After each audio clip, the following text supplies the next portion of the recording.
guest ho chu stage sakal do ma sangin la ya chief guest pan sangi khai do nei nei pi pai diu he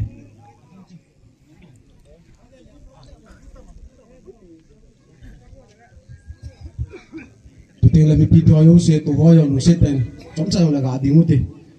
ipun la mu khai do nei nei diu hi je chun dingu itin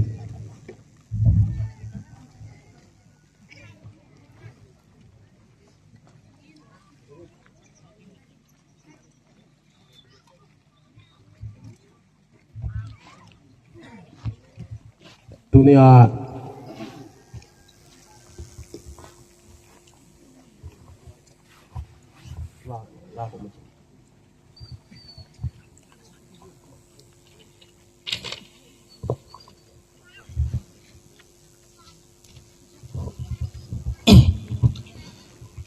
som thum leni channa ko homere sports meet kum sang ni la som ni lagu akipat the na dingin hichi kondo na ding hin hichi kai du pon lam hi keima tunin hot khai do na kan nei dai tai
program ho aban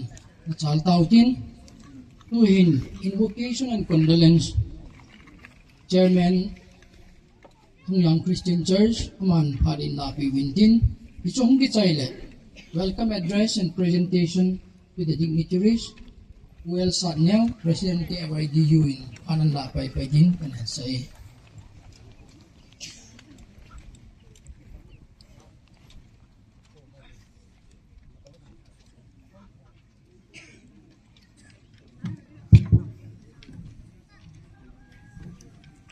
mi pi ho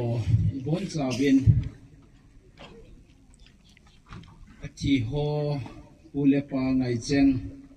za nai ni bon sa vin ding hitin ito naw mun se akunin hun che in chong khat thik chen in mu hitin keu ting le pathin hinga taw na ki man ka hin nei ding he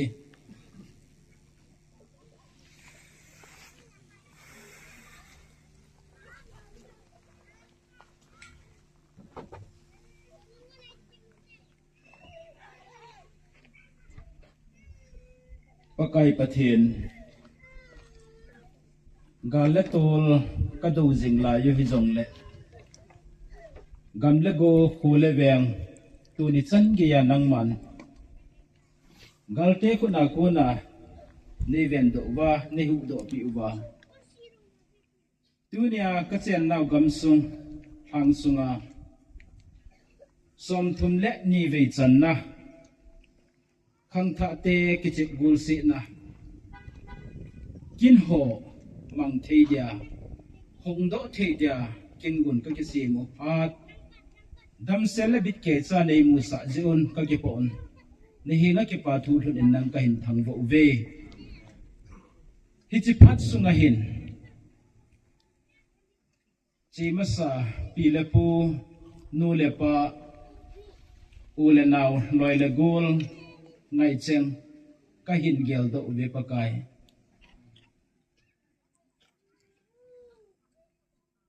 ama ho in kho het hi jong le adam lai chengen tu ni ni khon gel do na le zana ul do na ka in le zon in sung mi ngai cheng tu ni hin dungim na le hasit na nei tampi zo ka diu kata asanin lung hel pul do wa hin khomang su pite ho zong se nang man lung mon na hamon na pi din ni hinga ka hin tau pu vinahi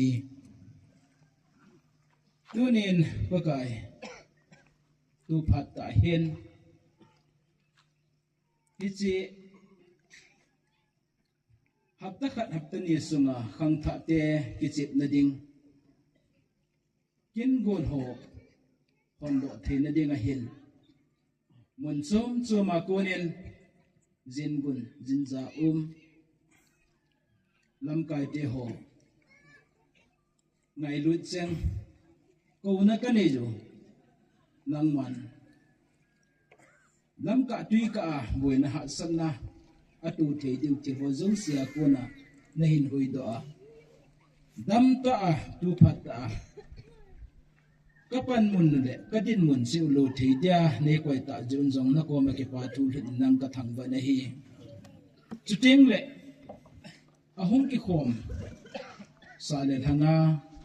ule na mi no mi pa nga gon hang ka bon cha wa nang man na hin pui ko mu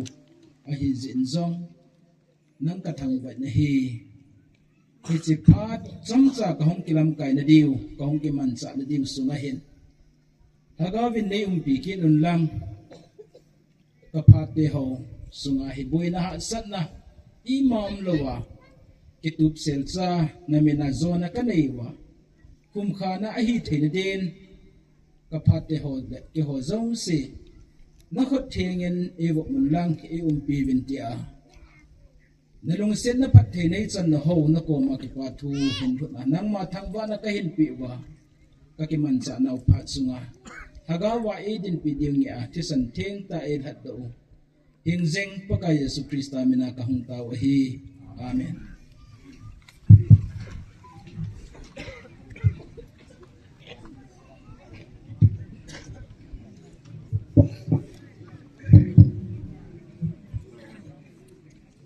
amasan itabang phat hoi ta ni koi ta ipe ba at sungnung pathin ithang ba bin hinje galetol ni wal se hi galetol in nei wa le ichi kung home area sports meets yong hi aniki som thi tapun izong le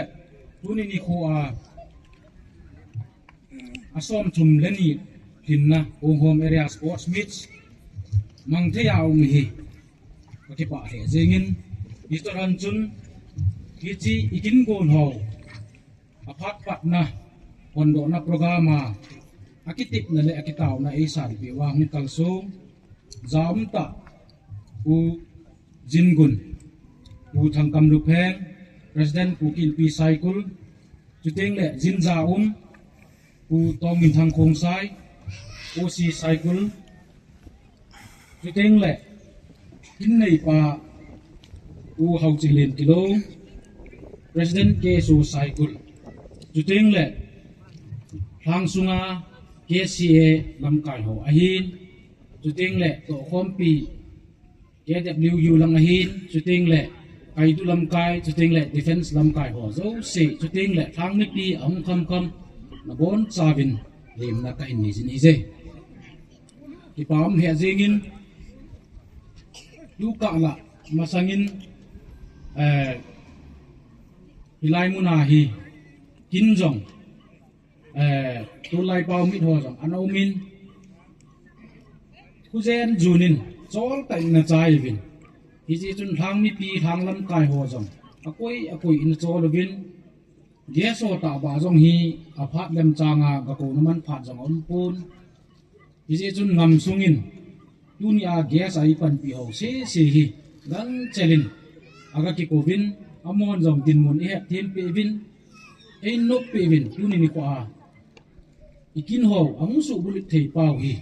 avela mo chunga ka ki pa na le kalim na tala po ne ipi yong le hichi akipa na panin akichai gijin ikichip khom na diu hen lang ipi bol to diu yong le pathin lo pi na din bol tin hang sung machal na ding kingai lut na ding thip be na ding ki he thim tu na ding in mangu hitin ai na ding dol tain game spirit nei pumin mangu te ti chu ang ni pi le akichem ding ti mo zo siang tim na ka hin nei hi je sei hilom le kingai da ni te ka ki pai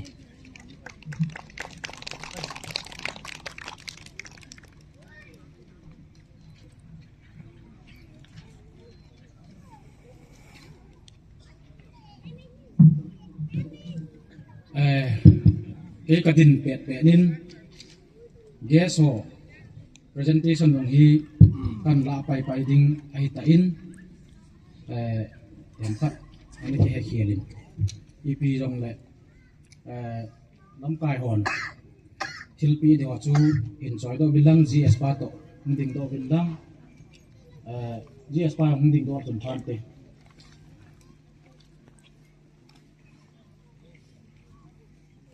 mamasan u thang tam lu pheng khat bei ning din do pi ti vin ama dinga i gon ho presentation ho chu hin choi vin lang hi cho chu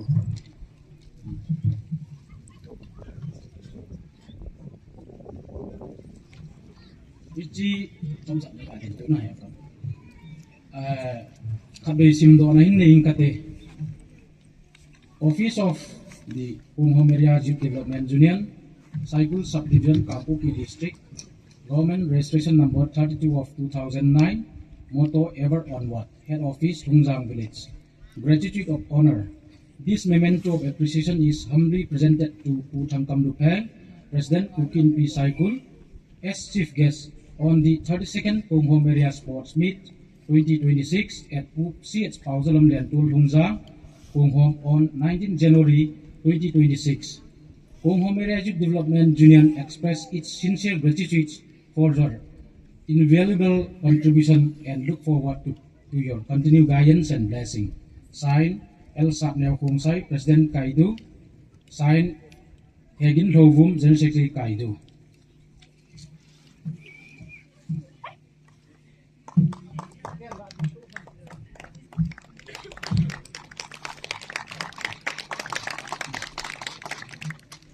Ipamin abanin pu guest of honor ka kay hindi do pinle ipamin te pu tomin thang OC cycle ji khat be abadi sim do pang kating gratitude of honor. This memento of appreciation is humbly presented to Pu Tomin Thang Kongsai, officer in charge Cycle Police Station, as guest of honor on the 32nd Punghom Area Sports Meet 2026 at Pusit Pausalam Lentul Hungjang, Punghom on 19 January 2026. The Punghom Area Youth Development Union express its sincere gratitude for your invaluable contributions and look forward to your continued guidance and blessing. Signed, El Sapneo Kongsai and Egin Thovum. Thank you.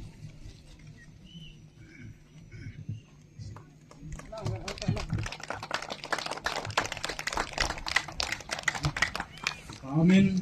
abanin functional president Pu Hauchinlin Kilo khat be yung din do pi ki la pa min te gratitude of honor. This memento of appreciation is humbly presented to Pu Hauchinlin Kilo, President KSO Cycle as functional president on the 32nd Punghom Area Sports Meets 2026 at Pusit Pausalam Lentul Hungjang, Punghom on 19 January 2026. Punghom Area Youth Development Union Kaidu express its sincere gratitude for the invaluable contributions and looks forward to your continued guidance and blessing. Signed, El Sapneo and Hegin Thovum. Thank you.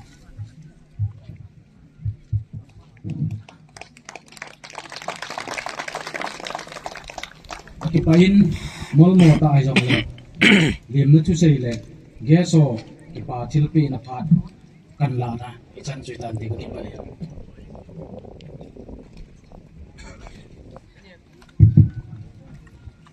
tun ban chalutin cultural dance egel jang juplak mo lam bet sa dingin patkan pi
เวียดนาม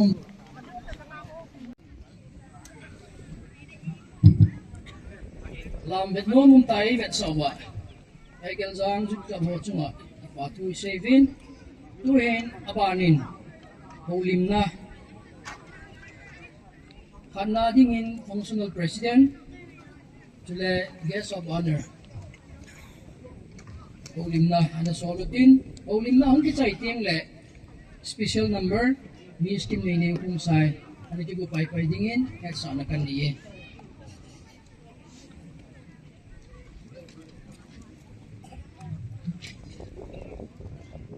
สเหตุยิน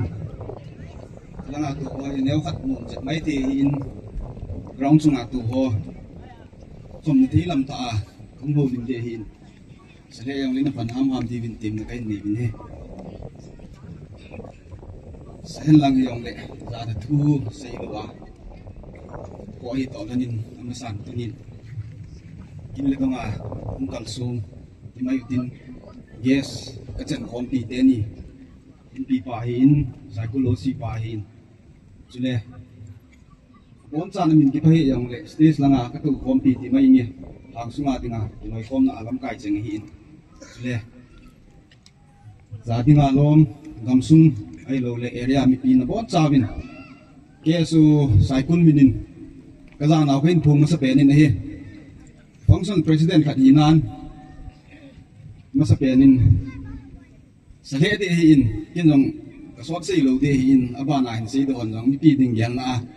สมจ่าใจสีดีวินตีมนักหินดีวินเฮสัตเสียหินกระสีนุ่มตั้มปีอุมินตุนีหินสีนุ่มลูกสีกิสีก็เห็นลังหิเละทัดจงไอตัวลูกไม่เที่ยวหินตุนีลายเกสอากิหุงปันนะฮออามาสเปนินไก่ดูลำไก่หัวจุงะกิปาทูก็หินเสียนลำซุงหินอาทางหินตีหินกิโลคมนะอินในโซเกวินตุนินตีหัวจุกสีหิลำซุงดิงาเอฮอนเฮกโกตระในไซคุลกิจีเกสโอกิบายหอมโนยาหินกิจมัดจิงาลำซุงลำไก่หัวต่อกิเกวมัดจิงหิต่อธนาตุเนอาหิทางซุงลำซุงดิงินกิหัวเสเฮโลวินstudent organization cycle jong au me ti in gel do wa tu ne ai lai mun a tin thei tinga phat hin pi ho hi lo le chidin mun a hin koi ho chunga jong chung ba ki pa tu gan sei ne he tu ni gol nok hen lang hi jong le gol nok tu tampi sei ding sum nan ti jong le sei ma so jong sei bin he jong het sa sao hi in inam din mun ho hiที่หัวใจฮีกูลุกลงฮีกุมขัดกุมดีบอลว่าห้องกุมมาหินตูกุมมายังถักที่ปัดโดหินตุนินไอ้หัวไลน์กูลุกบอลจังแล้วเห็นน้ำดินมุนห้องตายแก่ลาฮีเลยละสิทธิ์นะตั้มปีอุมินเฮละสิทธิ์สิตรงนี้ไงฮีดร.ตีลุนกิมมุนขัดไอ้เราเลยห้อยลามขัดกินขัดหูลิมปะเทียนทูเห็นลังอีพิทูเสียดิ้งกันจังเลยตั้มหลังคูมาคูกี่กะ observe ดานินมีพี่กี่คนนะฮีเตียงเละน้ำถูเสียจริงจริงนี่น้ำดินมุนไอ้เราเละน้ำกิลุงขัดดิ่งกิลุงโตนดิ่งเสียจริงจริงหัวคูดูนี่ตะเกียบด้วยนะฮีดูนี่กินน้ำถูไอ้เราเละดูดินมุนอากาศเละตัวลายยันทีน่าไอ้เราเละการเละตัวลายหินถูกกินกระสีสางอินปีพายมีน้ำมันกับมันเสียนานดินดูนี่น้ำดินมุนหัวอีเกลายเละกวนลูกบอลาหม้อเป็นหม้อลำตีหัวจังฮีเกียนตัวจะได้ฮีเละที่เสียดำน้ำหักสักด่านยันทีด่านหมดที่เป็นอะไรละสิลงไปไอ้ละลิสิอาหิงินลายวินตุนินยันทีหักสักหน้าหัวเสียญี่ปุ่นที่อาหิมีหินดอลลาจูกูนุบจงฮีง่ายหินที่ตะบังหัวจงฮีอีบอลจงเละลิมเยอะจ่าหินคุยมันว่าน้ำดินมันหัวจงฮีลุงทิมจีไว้แกนดีเป็นจงกระสีนวมินจุเล่ใส่มาบังอินตั้มปีที่สี่จงเละ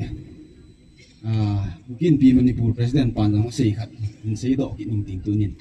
ปูสังคงใส่น้ำดินมันห้องตัวสี่ในอินคุ้มว่ากุนเละมูนสักเป็นที่มีตีขัดสี่ในตัวนินน้ำยันที่น่าหัวจงฮีตัวนินไลสปอร์ตอีบอลหรือว่ากุนนกอีบอลติ้วเสียฮีปูอินอีกอาที่ขบหัวอีเบ็ดอาฮีเละอีตะบังหัวยังฮีลุงทิมบินท้าเป็นเกลโตแล้วเห็นที่งามตีจาชินที่สี่ดอกฮีอินตัวนินน้ำยันที่น่าหัวจงฮี ipan na ko bana yung tunay na sa taapan nila abedi kuba ko nin mo na sa tayo nung time kiti ba nga chu eho tinga jong inampi di nga hi ipi isay di ham dua idal dal ti mayutin ese helang ipi jong le eho nampi di nga jong apa ka hungso na di nga hi dua hi eho di nga hi mo ti mayitin lamayutin manama yung gale tol helang gamsung ding helang eho area sung ding jong le na sa taapan ila na ban ba ila dibin gamsung ipi tim na kahin nei nung kidin na hi tunin student organization kadinan sports to related ilong tampi isay dong isay na banin tunin ichi platform hi kahin mang chanumin kahin mang chan gale tol jin cycle exam center hi kumni sungo tabang hi gel sangin isay hi dong lihat so ke diu hin sei thelobin tu masanga inadin mun ho sangbin hoi mo jep danin hungkilang jong le tukum 2026 kum sungahin athaben ningkum ache sa kumin gamsunga school institution mo pujo si zawnan abelin ki hona kinin hitabang ho hi atha gale tol jong le hitabang gale tol advantage la exam a compromise ki bol tampi ho hi ong kita lun ki nga hi ki hona kinai hi in tunin lai kung hom area in na bolve ahi lo na ki gong beti na hi jong le tunin ilai gamsunga ahi lo ilai area akona cycle center exam boarding chalen autte hon ne yat bi khachu tukum 2026 kum sunga exam i bol ho hi ahi na ding bang tai bol di hi ti hi tampi ki sei hi jong le in het wa ki got na sei thi lo wa lam chum chuma ki got na an nei um kha wa jong le lung hial ho pa chom chai nei sung wa hi hial wa exam a hi ei ma sa ta in ahi na ding banga exam ho hi in bol diu tiang hi team na kai nei thau hi in tunin gamsung hin ki patu sei ding itia tampi sei ding nan te tunin khat ka sei nom chu aku ki student organization cycle ding ayong chu backbone a ki nei chu kai du yong ki ne piung ta ki nei jing hin malama yong ki ne pi jing ding hin achi sa phat chung in jong ti hin kai dun ke so cycle support no hi tampi ma hin tunin mi pin pon chan ki sei hi jong le chi sa kum izaram kha na chi tan tunin tha bin ga sei do no min ki patu apa hen lang ase hi jong le ki pa tu be se jong hi pon pan la dan ho ki sei do ki sei ka in sei do no me hin three bills i boy lai bin ampi ki sei yang le het so ke di win three bills la ya chu e ho tinga elected member ho hi lo elected mla ho chu i pidin mu na bi pi in na ki pol hap ti het so ke hin e ho cycle gam kai sunga tinga yong chu cycle nga ko no kun saktiman niyam thumam le ong ki tol tha in min ki sei hi jong le het jing di hin lang hu iko lang thim hin kidal ha hin na to chen ki panin na ki chal thi mong mong pun ku hom lang kin piung ta kai du lam kai hon ku hom lang a ko na chu gari da hong ki tol ha wa hi le na to chen na chal ha jeng jung jing ni jini ko ai ong ki pa thu sei di don ta hin chong ni ki sei man pun tunin amun a pha hi jong le kai du in gam sung dinga pan ila na wa hi lo le ku hom area in gam sung dinga pan ila na pau chu happy na pa chu kan phun do hi in i bol pau cha sin a phai ti na hi pun gam sung ni ti din mun he tai ti ani pan la na pau chin ki sei ai ti pang chu ga sei do nom hen lang tunin tournament i bol sung bin tin ni pi mai hen lang ga le tu lai jong le tournament sunga tournament suboi te ya gam sung din mun i din lo ni ti bin i bon cha bin tin ko mai ong tau tin chu le ki chim ding ko zo se a club zo sin jong ki chip i hoi i mo chip chip lu bin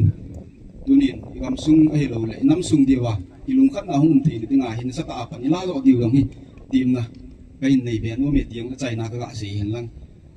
ulim lim lang tam pi kan sei no ben lai de hin si da tang ka ting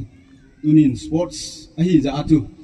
ngai lut na nei ta hin ko to thana ake so cycle chun i ma pe ding yong chi ki nei de lo hi in oi pu hai in ko ma yong chu program lo hin ni nga ka hung le hin le he ka ti le he nge ti hin man no loi te ni chu ni pham phat an chu nu bin choi wan in lang nong pe hon ting tiang ka ken nei chi zai kin na hung le yemo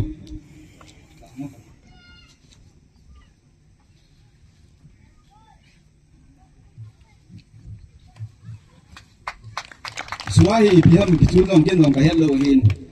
yesu president khat in a chu hiti kina ka che de ka ti le to kom pi loi le gol chang chun na choi di khat kan gon di he telin gon pi wa kan choi ko mai ngin chi ol ta na na hon di mai tan kan nga hin sei ding te ni hin iman ki choi han ka mu lo hin ye ai hung lin pen ti da no mi nei pi le jong chu pa jep langa ho yong cha chi te yong la bui pon ke ho in ki choi chu hi ti chu ga pon do hen lang sports ki ko wa ho lim dinga lo ma he lo le sei dinga lom ka sei lo jong min ti jong le sei hiel sei ba long jong ki ngai tam wa kam sung hang sunga dinga student organization kan nin gel kho wa nin gel do wa ta bang tor ni man hon do ni kwa an tong la thi ji bin na belin ki pa thu kan sei ki de ki pai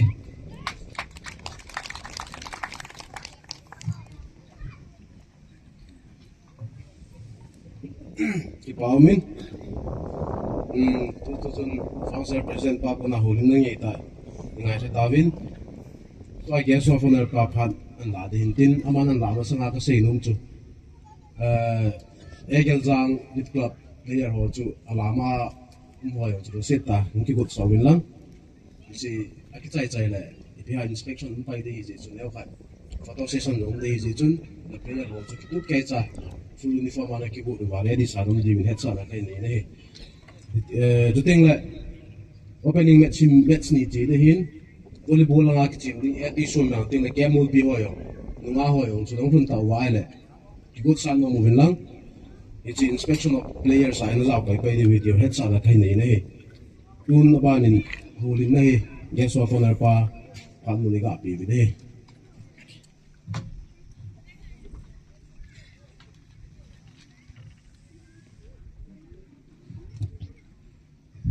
masan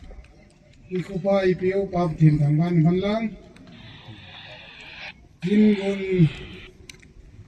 kan pan khom pi Chief Guest hin functional president hin chikin le aman yung jana kahin pin chikin le chilanga elders ki tung hodong jana kahin pin le area mi hin organizers on hin yung te bachun ka ki songlal thimina iwangin chi de ta chu khong ki gut jing hin tatwa 2025 home area sports meet hi pang thea kum na kyong wang pha ka kit sai ji chu tham phan sai lan kum ni kum thum chu lai na ti na dong yu mu hin tu kum lang bon hin sai ko le ran them them mi bo lo mi nei le tham phan hal do na dong ni nei diu ka ta san ni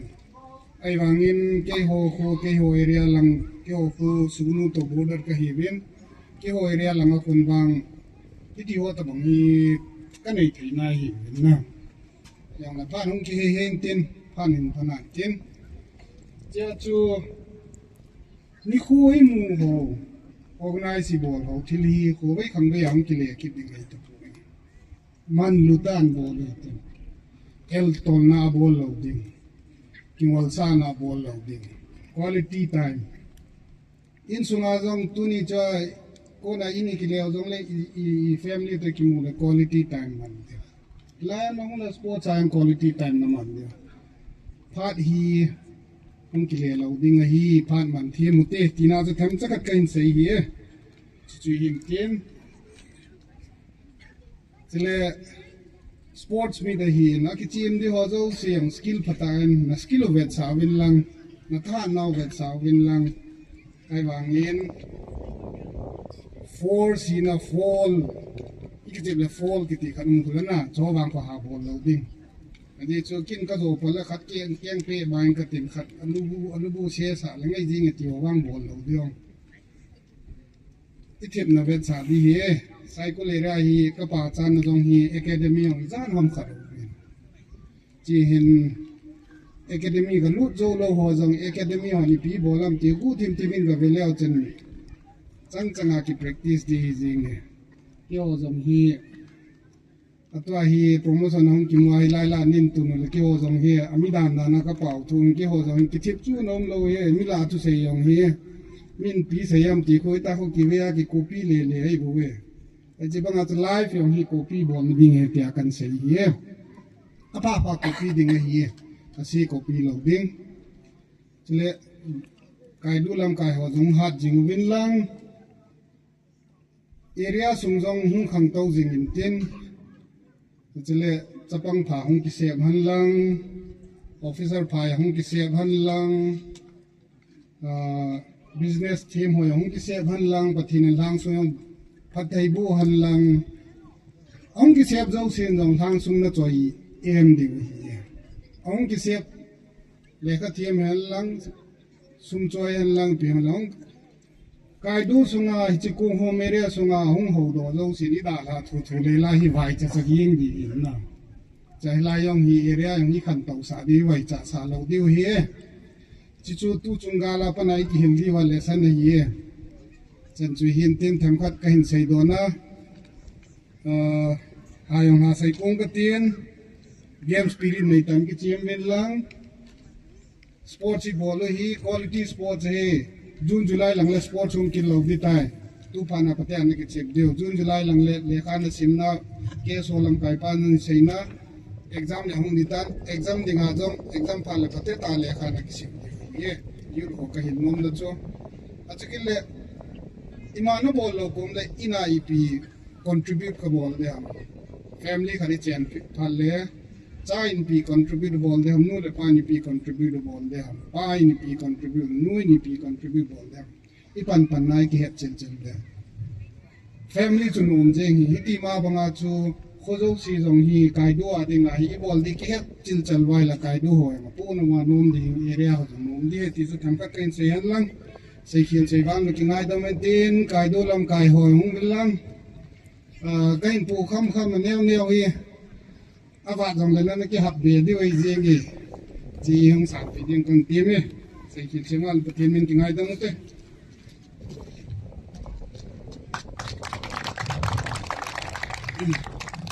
Amin. Buka kacun ya sofonar pa ako na hulin na. Ngita, kung ngita, ini pinabanawin, masong kipatuy ka pumubin. Dun, itu kiteje, de du kinubin, ayong na ito na munchewa. Nga tukisyo patsan ngayon din, nasan panlaw te tiyong sa kagasi bekin din. Dun, special number kat patin ba chay lakat ka ngayon din chay la sabi diwa. Nga kim na ini mapat kagapi na eh.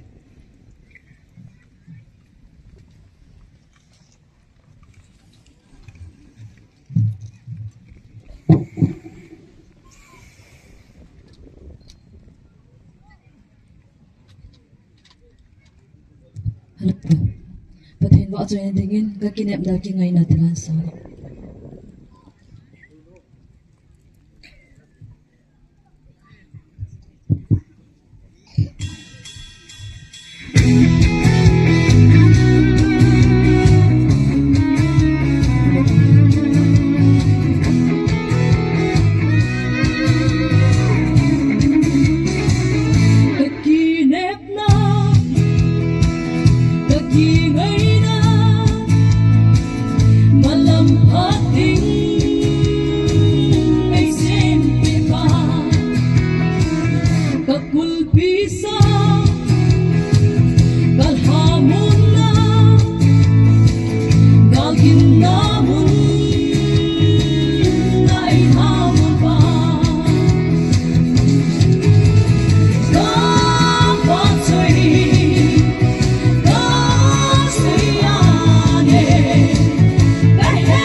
Hello tu na pa na tu niya sige sa ipan pewa in pipu ka pi bine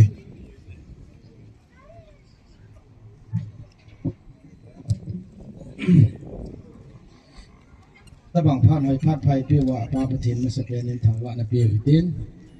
ลาเดงากิลอมตุนียาเกสาของคอมปีเตนีเกสอบันปูหินฟังก์ชันประธานปูหินเกซีประธานปูเลตอคอมปีหอหินเกดบลูจูเชอร์เพอร์ซันเลตอคอมปีหอหินจุเลกายดูลำกายหอหิวินจุเลลายคุตุลเอาสปูหินจุเลเฮาลำกายของที่คอมหอโจซีหินมีโนมีปาจุเลจีโตนาเมนายาวดิ่งเพลย์หอโจซีอามาซันกุมทะเลี้ยมนั่นแหละก็ไงลุนเอาเวทสันเองสลามกันบอลเว้กงหอมเอเรียตามตายนี่เว้นกงหอมพี่ไซคุลกัมพยาดินาเด็กฮาติงปีกูขัดติดาเบกบนาปังลอยขัดเจหินกงหอมาไกดูฮีมาล้ำโยเสียแอคทีฟตาพันและจิงขัดฮีเว้นอโมฮีอีกำไกวาดิงากินปีอุตาขัดเจฮีเวที่จอมาสากะพนโดอินตินสปอร์ตบอลฮีคุมสมทุมเลนีตีไนตัน30 second นะสมทุมเลนีเวจันนาทีจะคุมสมทุมและคุมนีจันอีหงเจียวไว้ตาตัวนี้ประเทศลุงเซนนี่เขาพานี่เขาว่าอิมูวินก็ทำเป็น23อาปันนคุมนีตะบังวางจุสปอร์ต2โลเลขาซิม2โลก็สุงาเกวายหอมเกวายปู2โลอามิโยเสียจุนนุยเราคุยงานเอาไว้เห็นคุยมันเวหินไปยองแหละประเทศนินดำในปีว่าตุนียาฮีลุมุงเซลาอิตาปังอาฮีอโคขวาคริสต์มาสนิวเยียร์อิมันว่าอิจิโจอายองหลังเอเรียอินคิสุฮัลนดิงาฮิตาปังคิเจ็บโกลเชกูนุบอิบอลเทโฮฮีประเทศนาโกนฮีอามาโกนฮีตีอิเฮดเจวินอาเบลินประเทศก็มาคิปาตุอิเชวินฮี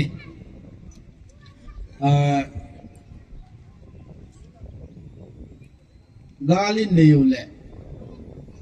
ipipi inu do wam ti hitunin minu mi pa lap kai changin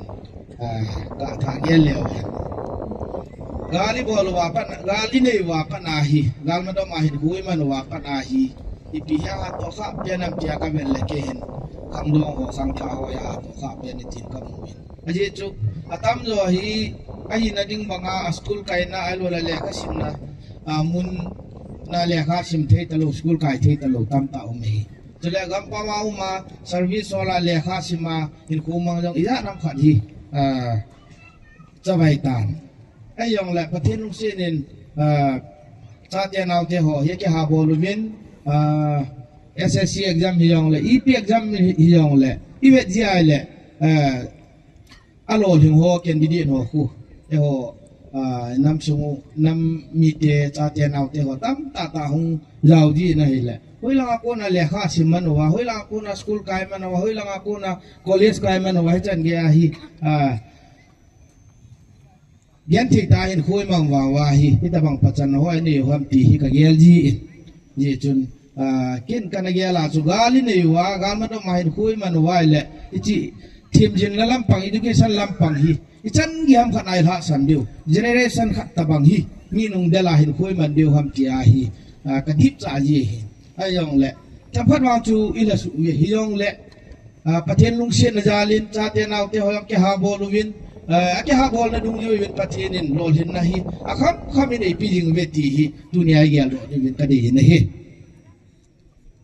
ye chun society khat alo le nam khat khan tu machal khunung ding hi piai mam piai le education aw me education ni koi mo pu na mi thi le khang tha te cha te naw te ho mo pu nei minu mi ba pa chu avesu alam hile ki hi in amo pu pen lo le lo din lo ding mo pu na nei chu i cha te naw te ho hi hin ye chun tunin cha pang ho wang aum pun hiong le minu mi pan jong i mo pu na dung dui wa cha te thim jil na lam pa hi อีจันกิหำขันายโคซาดิวฮีงานมาดอกไม้คุมังฮิยองเลกันหาสะเดฮีเกนเทเดฮีมาสังอาสางาจูอีเกนเทหาสันนาอุตามตอมเดฮีฮิยองเลอีจ้าเตียทีมจินลำปาวางฮีงาลำไตเตียให้สันเทียให้ป่วยหาสัตยองละหาสัตดุงยูยาอีจีปียิงเดียวเฮตีฮีมีนุมีปะฮอกเกคอมโฮยาดิงาสัมผัสกะกะเสดอหินตินเยจูน้ำขัดคุณดิงจูขังดองโฮจีเลจิมาให้อุมัยข้อสุงขัดขันโตนดิงข้อสุงขัดมาจาลนดิงข้อสุงขัดนี่อันพายงนดิงจุกอยคนน้ามันเป็นข้อสุงอาขังท้าหัวคนน้าอุมัยอิจิตบังอาจูอินามัวยังฮีน้ำคุณดิงอีขันคนดิวฮีจาเตนเอาเตะขังท้าหัวคนน้าอุมัยที่ฮิสุมิโลดิวเฮเยจนตัวนินอิเจ็บบอลเชนี่ฮิอินสปอร์ตนี่ฮิอินสปอร์ตลำพังกาเซดิ้งอินจงaku hom jong hi cycle gam kaya dinga kine pi pen khat choi hi in aje chu te ho cycle hi highway aku nin gam le je min khat geographical location hi jong le lang khana sports lang hi jong le kha lang hi jong le mi pha le na be se lo hi tu chan ge ya hi pa te pu te ho khanga hi na to hi ipi hung ti de gam ti hi tu la ya khang tha ho na ho khona hi sports ayong chu la ya yu pau i pau kiran khung sai India tribal mila India first 11 mu masaken hi ama chu e ho kung hom sai ku lo he na chule ISL player ya nam khat ni win I league player ya nam khat ni wi ya chu sports lang ayong hi mi pha le na be se lo wi mundang dang area wise in compare ki bol le sai ku le sang pen hi mai thiu chu ku ki nam sunga denga ita bang khana chin khui manu hin chin na thiep na lang ai lo le kha sim na lang ayong hi officer rong tam tai na yo igamu wa chen lo thu hi ya ku ki sunga IPS officer yo si khu tam jo e ho ga man hiu chu sai ku ga mi chu na am ho igamu wa cheng hiu yong le agam chu sai ku la ku ni a hiu ya chu tu ni chana hi le kha lang yong le ki che bol se lang yong le sai ku gam kai in ai lo la ko ho min mi pha le na be se chu lo hiตัวฮีอิจันแย่มีอินพาดิวhamไอโลอินพาโลดิวham ตีปาฮีตุเนียขังทาโหนะโหคนามเฮตีกะเซโดโนมเฮอินำดินมโนอิเฮสุเกยเวหินตุนจงนุยลังกาลฮีปีอารัมพันนินะทิพตะบังงินามินยองเลอินุลังอุกาลฮีตัวฮีอิติเลหงยิงดามตีปาฮีอาพาดินโบอันเสดิงะหินเยจุนเฮดูเวหินไอโซปิฮาวนาก็ฮาวยังอดินมุนูไอโลลาลุงเยโลเฮโซเกยอยู่เวหินตูตัวยังกางกุยตอลำกายกิเลมันเอาลำปีไอขาปีเวหินยองเละฮิจิฮิลำกายจังอบอยปีเทจันินอากิบอยปีนจานี่เอาตุสันเดฮิวางเอกัมปูเปียนมีติ้งกันอยู่หินเยจุนฮิจิมีติ้งอาโกนาจุปีหุ่มรำปีหินขันนิสุงาฮิหินกิเวกิดเดหินอภาลมันโนยองเละอิกิปาดิหินจินapalam hinno lo wa asilam ano yong le asi tu dinga chu igi gu diu heti he la din muna hin khu iman ta li uchun le chun to hi gal se do I ta lo we hin amu men na mi pi mu men ni tiu chu pa bi mu men chi pi ham ti le ese separate administration men hite to kishan ka hita jevin kishan na administration ichi separation pa hi administrative separation recognition pa center nei pevin ti hi idiman hu ta chu to ai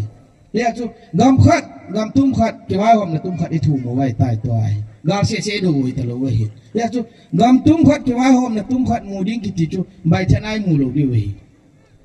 awanga chu ikilung to wa ipan lo le tu chung ta bangalam pi hoi ding adang hum lo mai the he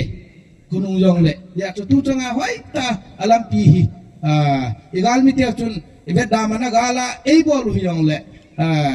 pathini na hin he le ai chi lam pi khat hi e ho dinga hung ki do hin lam pi a chu ichi hung yo diu le ichi hung le liu pa hi e ho khona hi ye chun gen the na hin ko ai man diu hi yong le tu ne gen the na hi khonung le I tu te cha te nộp sa na ding amo lu mo nga chen the na diu lo ting po lu mo ki bo the na diu lu mo nga po thi ro the na diu lam pi pa hi tu ne ki do ai tan chi pa hi jo we ti hi nam mi pi jo se ni su me lo de bi e tu wa noi le se tu sim alo le india sum tu sim alo le sha khan no di sum tu sim ho ai vele stit ne ho gam tum ne ho ke vai hom ne tum ne ho koi ma chan bai chana lu mu na mu lu he ya chu ichi ke vai hom na tum gam tum del I hiu hi ichi isu mi lo di we ya chu ichi itan ya yan thei thu di ham alo itan nge I zo na lai do ham ti wang hi yo khon am poi pathin khon am a hin pathin ni ti wai ma yo se pathin ni ngan theu le I lo hin thei lo di we pathin bol di amin mi he bol di ami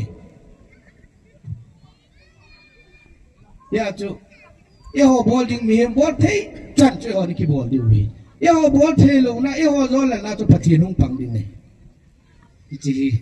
nam mi pi in tunya gal ma do ma im di wa chu isu mi lo di wa ka se hin yani nu yo hilai hin hilai lian to la hin to lai pau mit a ti win na atakhat mal je na mang win lam kai tam ta hong na hu lim win nam thu se win idin mun thu se yin to yong chu itam video viral la mu yong yem deu amun ta ma ya jong yem deu hi ichi ho yong chu tu lai din mun ta ki to hi ja chu lam ka ho ni pi se yam ti ho isu mi lo du ye chun hi pi yong le to hi inam din mun hi til no ma ding wa chi hi pu win nam lai cha pe ta hi ji chun lung lim ge chai ni khoi man diu yan thei na ha san na hung lung di yong le ka to dia hi tia hi ki wo sa di ma im diu hi til hi ki wo sa yu ma le apha le aha sa le ang lun le no mi ki wo lo ba til hung lung ho ku cho ko ki po le ji ki wo sa im wai le no san hong yong le yan thei na hong yong le ji to athu ji dan he diu hi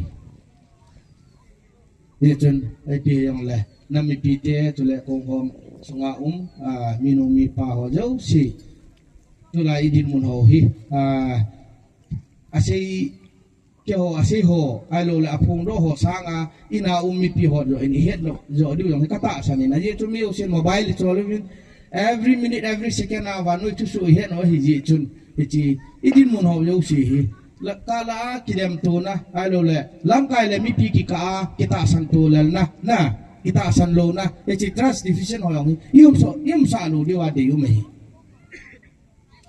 lam kai yong mo dem putin chu le lam kai yong mi pi sentiment he na chi lam zo de ti hi ke chi pi hi mi pi no lam kai mo dem lo di mo se lo ding ai lam kai yong mi pi so pu mi pi sentiment ita bang ham chi cho he na lam zo ngai mi pi lam kai ngai he ti hi i chi pi di hi ye chon ti yong le sau thi pi kan seitan a hin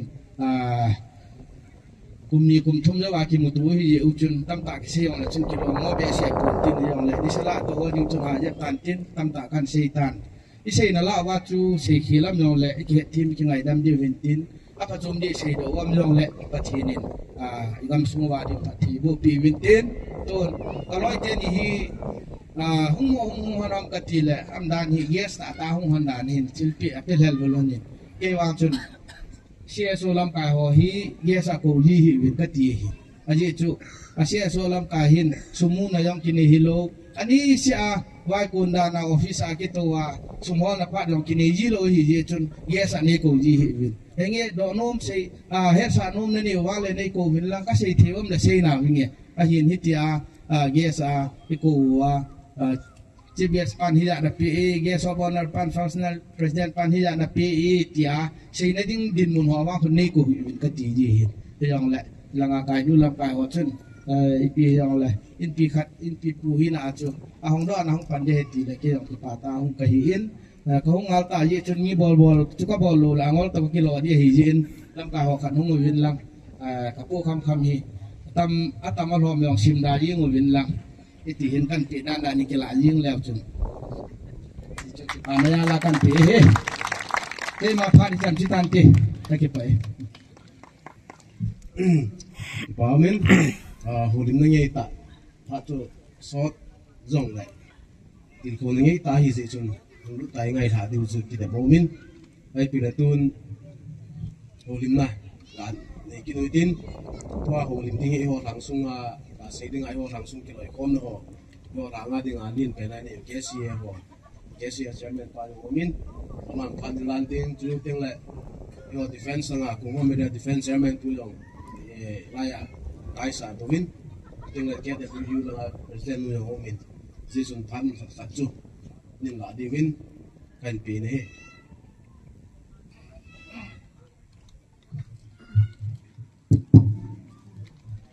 Masatain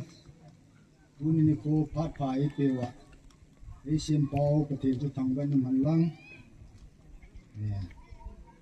Som tumlen ni channa Home Area Sports Meet 2026 Jingun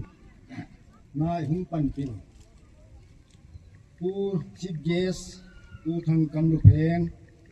guest of honor pu Komin thang konsai councilor president pu Ujin Len Kilong ama on tu ni fu a ichi kung hom komuna kai du mit na he kita bang kung no o ta ka na nga sports mit hi chen su na la hon lo na hing nei pi ji win ama ho chang ki pa thu ken sei na he tu ni hi ka sei nom khat na umin kung ho ma kai du ki ti hi tham khat ka hin sei chin no mi masanga chun som thum ni chan na he ta masa chu kasam ki ti hi anaki bol hi kasam hi a founder ho hi tu ni chan ya kai du on a head lo mai ti hi chun ichi kasam hi an kum dunga hung ki phut do hi tu hal kam sing sin hi NAP an hi ama hi NAP sports langa hi keeper an hi ama sports langa lunglut na lunglut na hi hang sunga hin sport khat I ball lo la khoi an ki ta hi chai hin ahum ki ke khop ni hi cha chung ama in na hin ahum ki to win na hi hi chai hin ama hi founder lam kai he ti hi tu ni kai du ho ko ma ka la kon do no ma he aji chu chi hi tham khat aji chu chi ko sei ro na hi dham de chil ki ti alui ki ti hi aman de hi te im lo aji chu pi lam tu ni kwai ho in gam lo bu ita lo hi pi ham ti ya he e pui paten British court so up ko ma hi ti du ya so idal lo hi kal hang ho yong ta pu tin tong pu chim za pau ki ti ho pu mang thei lo hi e as tu ni kwai kai du ki ti hi kasam an ho hi e chi na ko ho ki do chung kum za kum se gi kum ge sport na om ki pu an za kom hin kum ho ma hi sport chu ata aran I bol di an tin an thu ta lam kai no ki than di hen ke chu president in tum don pi som la nga kal ki chai jo wa chang sport si ke president ni na nama sa pe ne cha chu phan hum ki to le hin pi cha chu tu a kai du ho hin ka sam hi alui de se tan pi le chi kai do hial ta ke ti se him sei ta se chen ke pau president ni ai hin ku le pau hin ni na na ni se chen kai do hum ti hial a hin la a kum hi ke hon kan na phu do pau chi pa ku ma chu hum chi pi a hi ju bi ju bi yong iman ke o hi ti ya chu tu ni kwa hi ni ho isu min lo di wa ka dei chu hi ki che founder ho hi tham khat non no ko na ne ki koi du ka dei ai chu cha hen kan ji do en chi no an ko na na man sa lo di tu ni ko hi kai du founder hi koi ham ti hi min na do te ngo le chi he ti chu he di hi a chu tu ni ko hi kai du sport dei ya chu a hin put do chu koi ham ti he di wa chu ka ga kon do no ma he hal kam na hen ki bol hin hal kam hin hal kam sing sin hin zang mang wi som nang zang mang ama hin mul thang chal zang mul thang ki gen chal zang hin palung khong sai lai ko mun hin let ngam hi gam a sei cha pa tu ju dai jin mo mun ama hi je ya chi de ki ta tu hap ta ki da kun chi mai the ati ama ya tam na lai hi len ngam hi thang kan jang ngam hi chu te le ke ka hi ki cha hi ka sam hung ki phut do chu chang se he founder na hi ti ai a chu hi chi report hi no in jong kai du a khel jong leo chen chi hi founder hi ama ho cheng he ti pa wa hin he di ka ka dei sa ya ju ka hin se he ti ai a ju ipi hi am le tu ni ko a yes a ni pan pi ho ama ho cheng ti pa thu ti se yin he ti ai a ju ni ko a yes ye hang ho sa zo se thalang yin hong zo se chu ma ki pa thu ka hin pon de chan chu kan ti tu ma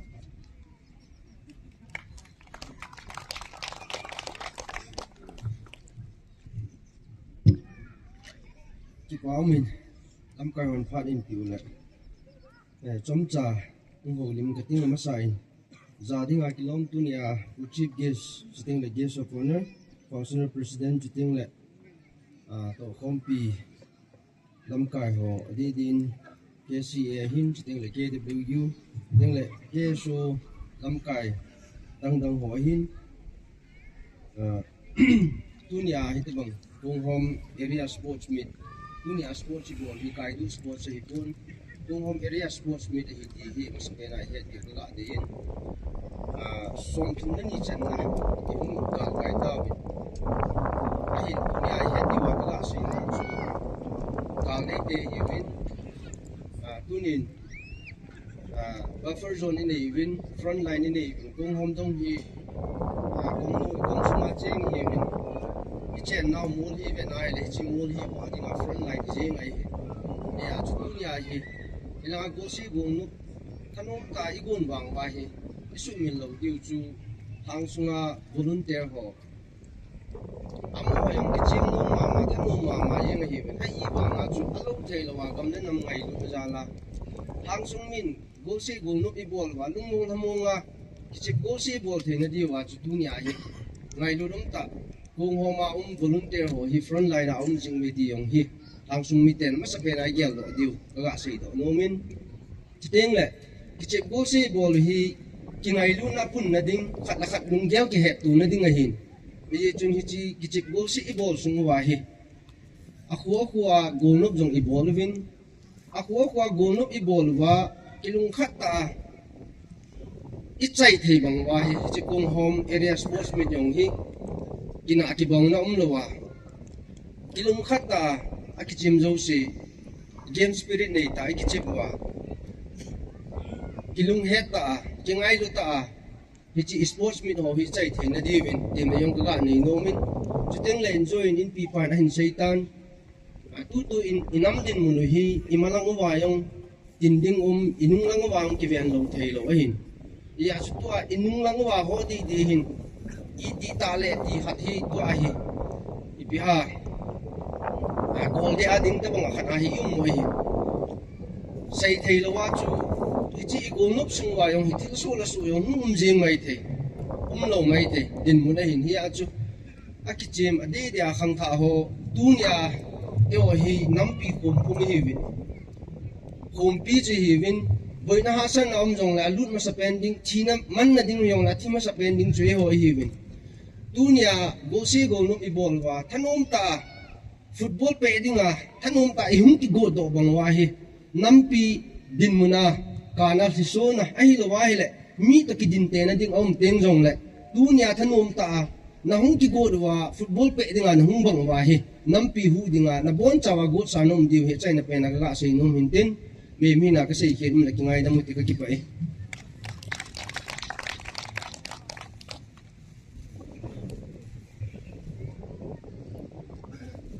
mas pen-penin hitabang ni o pita imu sawa ipaw patien thangba na kahin pi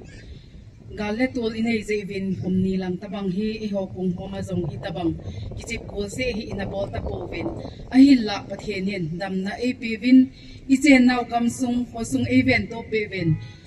to kum sang ni le som ni lagup kuma dinga iho hi chi kung home area dinga kichip go se iga bol thai ki diu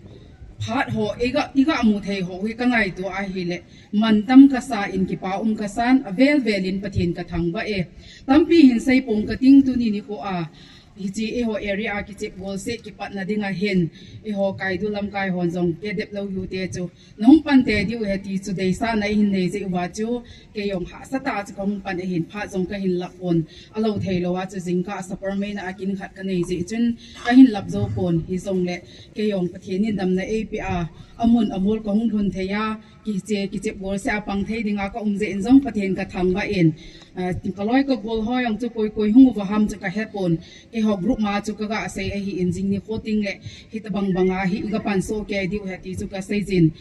hung pang jong umin tin hung pang zo lo zo umin tin hi jong le ke ka hung pan hi lam kai hon jong a hing se ne tia chu nei la pe di wa ka hin phon do hin tin kum izan ham kha ti hi chi gol nok ti bol zina ba hin ke ho ti jam phai ho base discipline ti ho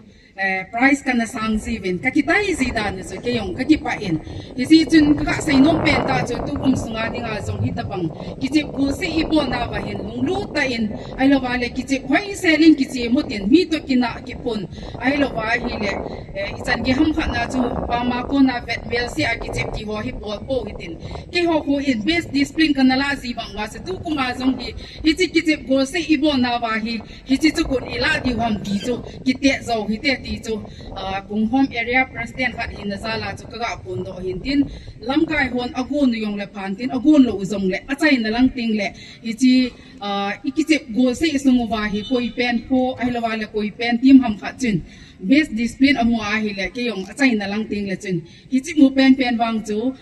ke yong ka zo kham khama price ka pi de he ti chu ka pun do hin tin tampi sai pong ka ting tu ni kahung ka so na hingen zong hi chi kung home area ke dep lo yu president khat hin na za la chun ki chi ko sei sunga na pe divin e ho pa wa sei ding in pe lum tiu te chi chu khat ka hin cho in chi chu lam kai ho la thei khat pe ni ni hung la pe vin lang ke ho lim na hi chana chung ki chai de tai ka ki pa e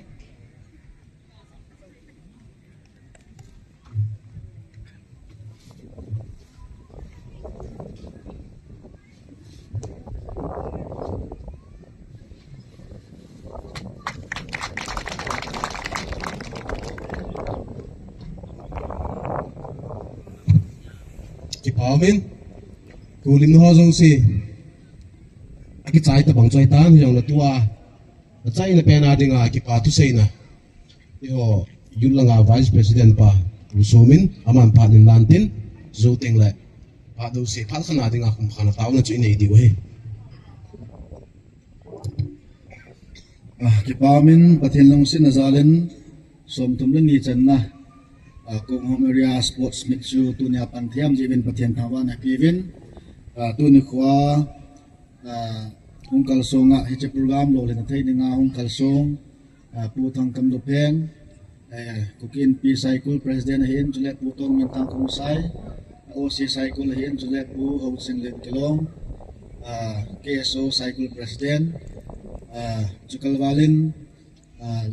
hi che program lo len thei ninga malanga hong to piu KCA lam kai ho in chule kong home area defense committee ho in chule loi la pai KSO langa ko na jong hongin chukal walin jong KWU no te hon jong e hong pi na hele no zala hi tu ni khwa hi program lo thing thei ti jin na chung chi wa ke pa tu kan se na he chule adin kung home area sports minik dinga lai hi headquarter khat he ja he kai do adinga jong adin hilai muna khutul ho sa ho adin ho sa pu hin chule ato khom pi ho chule ho bunglam kai ho in chukal walin jong tu ni khu benediction programa ai la apio chairman pu chunga jong ki pa tu kan sajin awelen jong tu ni khu hilai muna sound system ai pan pio gol thang ho jong na chung chiwa ke pa tu kan sajin mabana jong tu ni khwa hi lam kai chang chang hian lang ja ren ki gong jong le mi pi te ho om lawa le program zol him thei lo din hin tu ni khwa to le tham kho lai ta he jong le helai mona hong kal sung sa la hanga kong home area mi pi ho zo si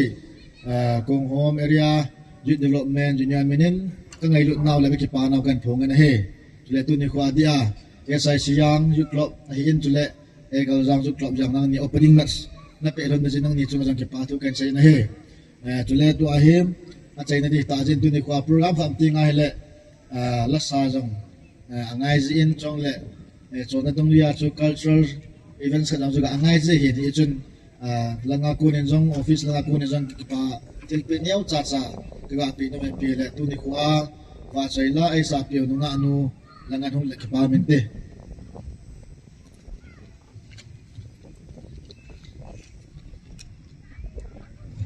izat na mamang chu ke po ni jong le aman jong ila program lo le thei dinga yong pi je wa la sa pi ki pa til pe nyau cha ka pi no me abanin jong tu ni kwa cultural program nal ta ibat so e gol jang zu club lam kayo khat pen pen mula ki pa min te lam kayo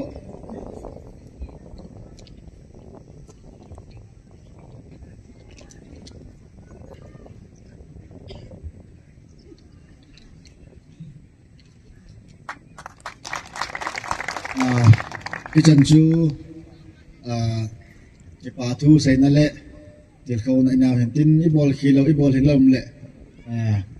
abana hon jong hen jok ta venin ke pa cha ki pe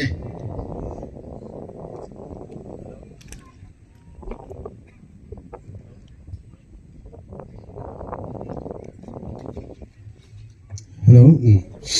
ki pa min aroi khum khadi khum khana ding chu yung thung tawin tu ichi opening ceremony former program chong chai ga ki tol now chan chung wi de hin tua vur of thanks sa chu ka yo vice president pa chu point khat le ni ka sei pi hai min pi la chun ka sei pi lo ya cha hen lo chu ung wi de tan yo la ken hin phung ka ting tu chung area sports asom thung ni chan na ki thu pi na neu neu yo mun chum chu mai om thu win ni jong la cha i chola ga min pha thei chu saikula somin academy nei pa pu he jang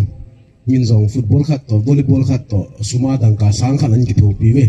ti yong choi ga phun to hin tin tu teng la ni chan na es mom bung zut club secretary ko hang lal puin jong football ni to volleyball khana e hol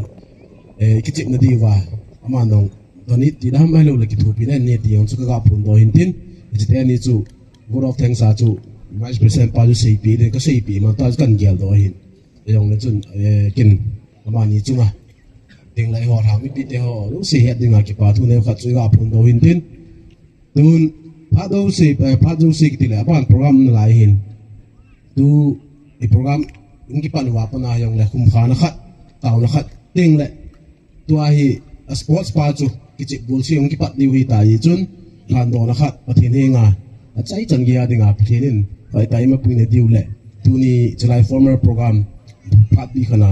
khum khana taw na i nei pi di win upa pau kam Lungjang Christian Church ama kan ko vin he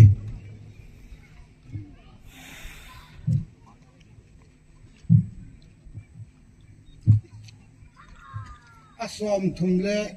ni channa kung homera sportsman tolbol som le kwa ki panding tolbol ni simson thumla khana ki chai ding ichi ki chemna gol se sunga hi samtela kilung seta kinai luta akitong kha akiso khai mu yong le ikingai dam ko theina divin kuni ni simsom la ko tolbol isa ikisip pat na diu achai chan ge ya pathen na ga mo pri hoi na chan theina divin ichi kichep gol se hi Hani ya kai akichai to ka adingin pakai sa sa upapa kam kaiman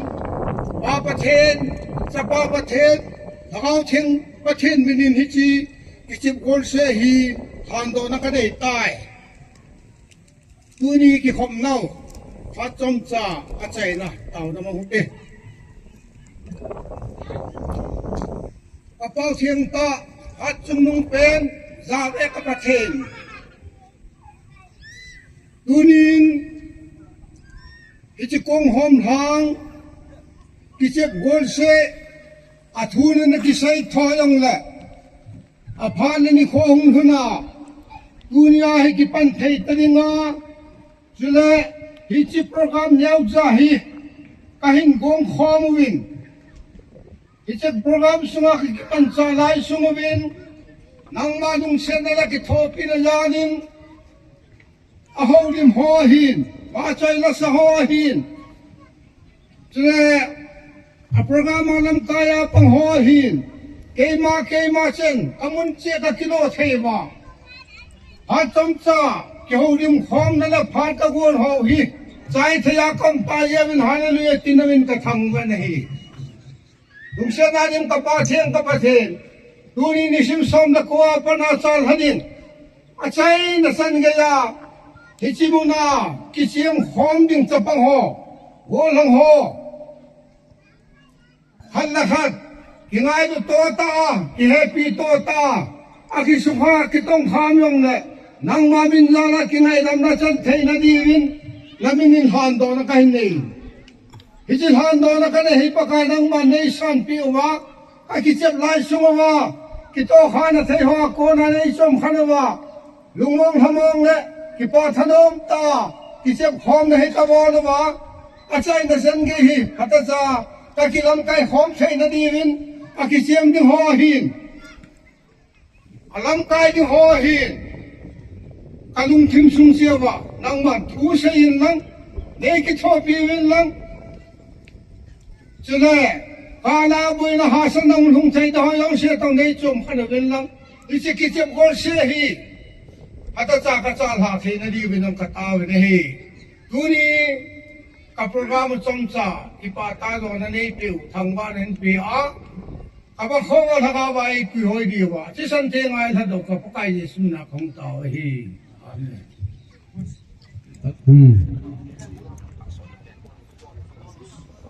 tuni ladies volleyball ei conduct video golhang boilin ke so cycle executive zam ta thang sung wa dinga golhang kine pim ta hin nga hon za golhang khanin match ta conduct video tin su mil lo di we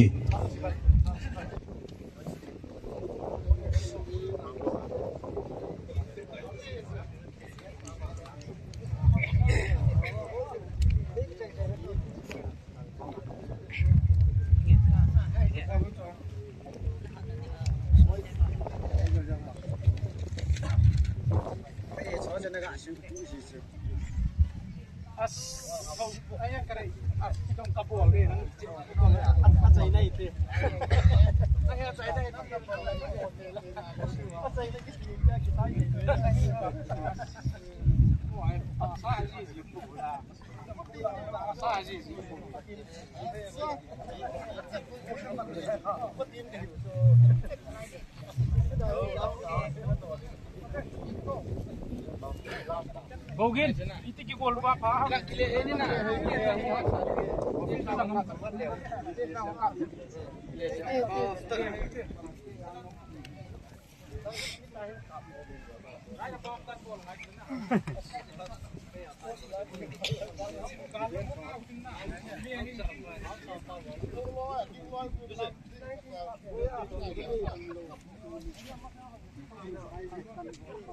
Ready.